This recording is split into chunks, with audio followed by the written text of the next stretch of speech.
बिल्कुल, जब paper leak था तो परीक्षा का कोई मतलब ही नहीं रह जाता है ना। परीक्षा ही रद्द हो क्योंकि पेपर लीक था, उसका सबूत है। और जो भी पेपर लीक धांधली सेटिंग में संलिप्त पाया जाए उन सबको 15 साल से अधिक की सजा हो, स्पीडी ट्रायल करके 6 से 8 महीना के अंदर सजा दिलाई जाए, उसकी सारी संपत्ति जब्त की जाए। एनटीए के अधिकारी भी संलिप्त होंगे, बड़े से बड़े सेटर देश भर के शामिल है, कुछ कोचिंग संचालक शामिल है, कोचिंग संचालक, बिल्कुल कोचिंग शिक्षक इसमें संलिप्त हैं। इस परीक्षा को रद्द नहीं किया जाता है, रिजल्ट को रद्द नहीं किया जाता है तो सबसे ज़्यादा इसमें नरेंद्र मोदी जी पर सवाल उठेंगे, क्योंकि ऐतिहासिक तीसरी बार वो देश के प्रधानमंत्री बने हैं। नमस्कार, आप देख रहे हैं लाइव सीरीज, मैं हूं आपके साथ रोहित। आपको बता दें कि बीते 4 जून को नीट परीक्षा का रिजल्ट आया, लेकिन देखिए विपक्ष के बड़े बड़े नेता इस नीट रिजल्ट पर सवाल खड़ा कर रहे हैं। मेरे साथ बातचीत करने के लिए छात्र नेता दिलीप है, हम इससे बात करेंगे।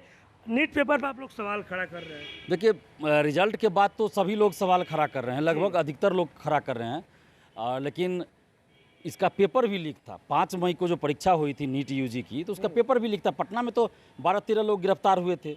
यहाँ की पटना पुलिस ने एफआईआर दर्ज किया हुआ है, उसमें स्पष्ट लिखा है कि पेपर लीक है, उसका पुख्ता सबूत है। कोर्ट में बेल नहीं मिला उन लोगों को जिस पे आरोप लगा था। कई लोग पकड़े गए थे, जिसके पास आंसर मिला था वही आंसर भी था, क्वेश्चन भी था। तो जब पटना पुलिस ने एफआईआर दर्ज कर लिया था उसी समय, और स्पष्ट एफआईआर में लिखा हुआ है कि पेपर लीक है, सबूत के साथ दिखा रहे हैं, तो एनटीए ने क्यों नहीं माना? एनटीए को 3 बार भेजा गया यहाँ से कि आप जवाब दीजिए। आर्थिक अपराध इकाई ने भी भेजा, पटना पुलिस ने भी भेजा, एनटीए जवाब नहीं दे रहा है कोई। तो मतलब क्या एनटीए चाहता क्या है? यानी कि एनटीए के अधिकारी इसमें संलिप्त है पेपर लीक में। और उसके बाद जब रिजल्ट आया तो रिजल्ट के बाद तो हाहाकार मच गया पूरे देश में, क्योंकि तब सबको माने लग गया कि अब तो पेपर लीक तो भूल गए लोग, लेकिन रिजल्ट के बाद सबको लग गया कि धांधली सेटिंग हुई है, मनमाना मार्क्स देख के पास कर दिया, टॉपर बना दिया।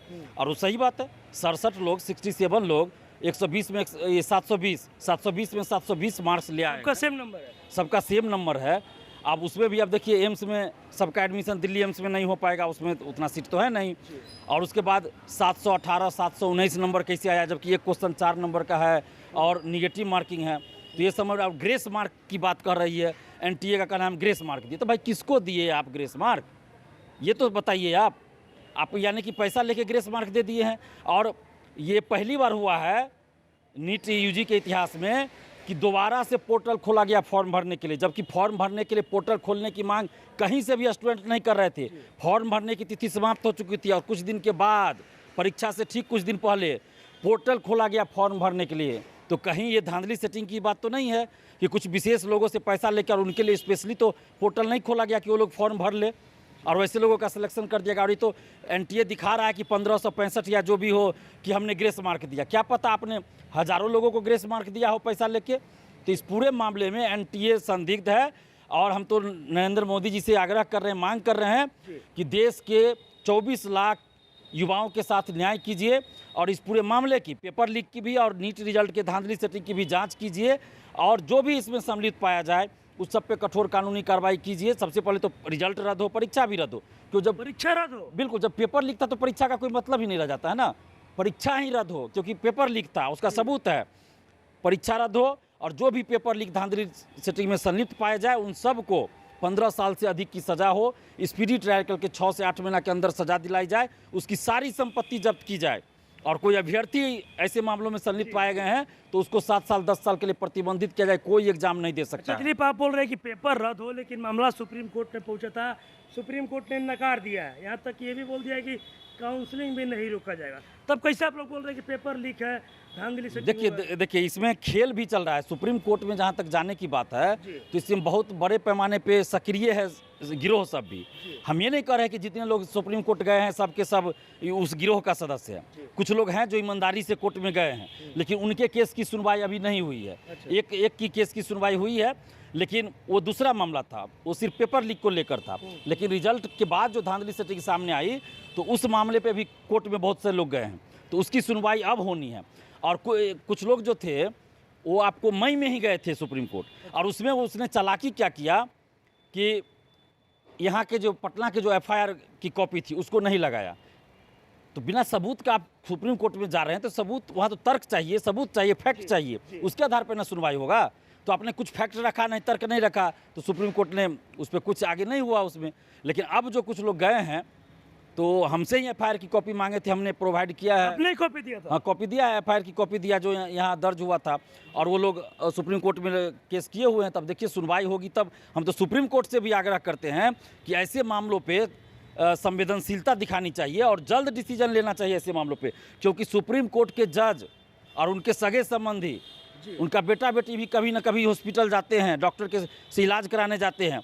और ऐसे लोग जो फर्जी डॉक्टर बन रहे हैं, धांधली सेटिंग से डॉक्टर बन रहे हैं, तो ये लोग अगर इलाज करेंगे तो कैसा इलाज करेंगे। और हम तो देश भर के नेताओं से भी, अधिकारियों से भी आग्रह कर रहे हैं कि कम से कम नीट पेपर लीक पे तो आप लोग चुप्पी तोड़िए और शिक्षा माफिया को बचाना बंद कीजिए, क्योंकि जब तक अधिकारी संलिप्त नहीं होगा पेपर लीक और ये धांधली सेटिंग नहीं हो सकता। एनटीए के अधिकारी भी संलिप्त होंगे, बड़े से बड़े सेटर देश भर के शामिल है, कुछ कोचिंग संचालक शामिल है, कोचिंग संचालक? बिल्कुल, कोचिंग शिक्षक इसमें संलिप्त हैं। जब भी पेपर लीक बड़ा स्तर पे होता है तो कोचिंग संचालक निश्चित रूप से रहता है, क्योंकि सेटर क्या करता है ना, डायरेक्ट कोचिंग संचालक से, कोचिंग शिक्षक से संपर्क करता है कि हमें स्टूडेंट दीजिए, हम आपको क्वेश्चन प्रोवाइड करेंगे, आंसर प्रोवाइड करेंगे, या OMR सीट रंगवा देंगे या किसी और तरीके से सेटिंग करेंगे। तो कोचिंग वाले स्टूडेंट देते हैं और बाद में रिजल्ट होता है तो बाद में बड़ा बड़ा बैनर पोस्टर लगाएंगे, अखबार में छपाएंगे कि हमारे कोचिंग से इतना सेलेक्ट हुआ। क्या वजह होती है? लेकिन हम ये नहीं कहते हैं कि सभी कोचिंग वाले ऐसे हैं, कुछ कोचिंग वाले ऐसे हैं। और अभी आप देखिए कि कोचिंग वालों में होड़ मची, अखबार के प्रथम पन्ना पे छपाने का कि मेरे कोचिंग से इतना लोग सेलेक्ट हुए। लेकिन ऐसे लोगों को शर्म नहीं आती है कि एक शब्द नहीं उनको निकलता है कि हम पेपर लीक धांधली सेटिंग पे बोले, लेकिन वो रिजल्ट दिखा रहे हैं।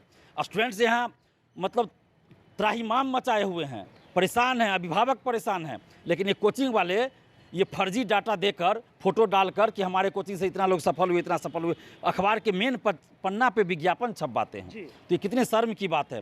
और हम इस आग्रह करते हैं नरेंद्र मोदी जी से भी कि आप इस मामले को देखिए और तुरंत परीक्षा को रद्द करवाइए, नहीं तो फिर आपकी विश्वसनीयता पर भी सवाल खड़ा होगा। पीएम मोदी की बिल्कुल सवाल खड़ा होगा। ये 24 लाख सिर्फ स्टूडेंट्स की बात नहीं है, बल्कि देश के करोड़ों, 140 करोड़ आम जनता का भी स्वास्थ्य का सवाल है, क्योंकि यही लोग जब फर्जीवाड़ा करके डॉक्टर बन रहे हैं तो ये लोग क्या सही से इलाज करेंगे। ये तो पता चलेगा कोई ऑपरेशन छोटा मोटा भी कर रहे, कोई ऐसा नस काट देगा, आदमी मर जाएगा। तो ये नेता लोग भी कभी ना कभी पढ़ सकते हैं इस चक्कर में। हम तो ईश्वर से प्रार्थना करते हैं हाथ जोड़कर कि जो लोग भी धांधली सेटिंग में संलिप्त रहते हैं, पेपर लीक में संलिप्त रहते हैं, या जो लोग ऐसे लोगों को बचाते हैं, उनका इलाज यही फर्जी डॉक्टर करे, तभी डॉक्टर पता चले, तब इन लोगों को पता चलेगा कि कितना जो संगीन अपराध ये लोग कर रहे हैं। अच्छा दिलीप, अब क्या करेंगे? जब भी पेपर लीक होता है तो आप छात्रों के साथ सड़क पर उतर जाते हैं, नीट पेपर को लेकर भी आप लगातार आवाज़ उठा रहे हैं, अब क्या कीजिएगा? अगर पीएम मोदी साहब आग्रह कर रहे हैं कि किसी तरह एग्जाम को रद्द किया जाए, 24 लाख बच्चों का सवाल है, अगर बातें नहीं सुनी जाएगी, पेपर रद्द नहीं होती है, क्योंकि काउंसलिंग भी चालू हो चुका है, तब अब दिलीप क्या करेंगे? देखिए, अगर इस परीक्षा को रद्द नहीं किया जाता है, रिजल्ट को रद्द नहीं किया जाता है, तो सबसे ज़्यादा इसमें नरेंद्र मोदी जी पर सवाल उठेंगे, क्योंकि ऐतिहासिक तीसरी बार वो देश के प्रधानमंत्री बने हैं। और जब ऐसे मामलों पे चुप्पी साध लेंगे, क्योंकि उनके अधिकार क्षेत्र का ये बात है, राज्य स्तर का बात नहीं है, ये तो केंद्र सरकार की बात है। पहले एम्स की परीक्षा अलग होती थी, नीट के साथ जोड़ दिया गया। अब एम्स में एडमिशन के लिए करोड़ों रुपया का डील चलता है, 1-1 करोड़ रुपया का बोली लगता है। अब जो देगा उसका एम्स में एडमिशन होगा, यही सेटिंग से पास करेगा। इसलिए तो 720 में 720 का खेल चला है, क्योंकि पैसा बहुत लोगों से ले लिया। अब एम्स में सबका एडमिशन होगा नहीं, अब इसमें फंस गया है पेच, तो इसलिए ये सब खेल चल रहा है। और जो 1 साल से 2 साल से मेहनत कर रहे हैं अभ्यर्थी, स्टूडेंट्स ईमानदारी से परीक्षा दे रहे हैं, वो लोग आज मर्माहत है, उनकी आत्मा कुंठित है, रो रही है आत्मा उनकी, उनके अभिभावक रो रहे हैं, परेशान है कि क्या ईमानदारी से पढ़कर इस देश में और बिहार में लोग पास नहीं कर सकते परीक्षा। बिहार के आप देख लीजिए, हर परीक्षा का पेपर लीक होता है, सिपाही भर्ती paper leak, BSSC, BPSC civil सेवा, BPSC TRE, सबका पेपर लीक। और हम तो पिछले 2018 से लड़ रहे हैं पेपर लीक के खिलाफ। शुरू में लोग हमारा मजाक उड़ाते थे, लेकिन आज देखिए वो हमारी दूरदर्शिता थी उस समय। हमने उस समय ये भांप लिया था कि पेपर लीक आगे चलकर बहुत बड़ी समस्या बिहार ही नहीं पूरे देश की बनने वाली है। और आज देखिए, देश की आम जनता के स्वास्थ्य के साथ जिंदगी और मौत के बीच ये जो चल रहा है, ये जिंदगी और मौत के बीच आदमी को ले जा रहा है, क्योंकि थोड़ी सी एक गलती होगी, डॉक्टर करेंगे, नस कटेगा, आदमी की मौत हो जाएगी। मतलब आग्रह कर रहा है पीएम मोदी से एग्जाम को रद्द किया। बिल्कुल एग्जाम रद्द हो, नहीं तो फिर पीएम मोदी की विश्वसनीयता पर, इनके मतलब इरादा पे, मंशा पे संदेह होगा। और देश भर के युवा, देश के अभिभावक, देश की आम जनता का संदेह मोदी जी पर होगा कि कहीं यही तो पेपर लीक वाले को बचा नहीं रहे हैं। चुनावी फंड जो है इकट्ठा होता है पेपर लीक से। बिहार में भी अच्छा, पेपर लीक से का चुनावी इस्तेमाल खूब होता है। 2020 में विधानसभा का टिकट दे दिया गया था, जो सब बहुत बड़ा सेटर हुआ करता था उसको टिकट दिया था विधानसभा में 2020 में। इस बार भी ऐसे लोगों को टिकट दिया है जो पेपर लीक कराने वाले को बचाते हैं, हो सकता है वो भी संलिप्त हो और ऐसे लोग जीत भी जाते हैं। अब क्या कहिएगा। चलिए, तभी आपने देखा मेरे साथ छात्र नेता दिलीप थे। आपको बता दें कि बीते 4 जून को नीट परीक्षा का रिजल्ट आया, लेकिन देखिए उसके बाद विपक्ष के बड़े बड़े नेता और छात्र नेता दिलीप लगातार ये आवाज़ उठा रहे हैं और बोल रहे हैं कि जो नीट का रिजल्ट आया उसमें पूरी तरीके से धांधली हुआ है, क्योंकि कई ऐसे बच्चे हैं जिनका सेम नंबर आ गया है। लेकिन वहीं जब मामला सुप्रीम कोर्ट पे पहुंचा तो सुप्रीम कोर्ट ने साफ इनकार कर दिया है कि पेपर रद्द नहीं किया जाएगा, काउंसलिंग में नहीं रोका जाएगा। अब देखिए दिलीप पीएम मोदी से आग्रह कर रहे हैं, हाथ जोड़ रहे हैं और बोल रहे हैं कि पीएम मोदी तीसरी बार प्रधानमंत्री बने, उनकी विश्वसनीयता पर ये सवाल खड़ा होगी। और ये हाथ जोड़कर आग्रह कर रहे हैं कि हम पीएम मोदी से आग्रह कर रहे हैं किसी तरह नीट जो परीक्षा है जिसका रिजल्ट आया पूरी तरीके उसमें धांधली सेटिंग हुआ है, उस एग्ज़ाम को किसी तरह से रद्द किया जाए। बस इसी तरह की तमाम खबरों के साथ आप मेरे साथ जुड़े रहें। धन्यवाद।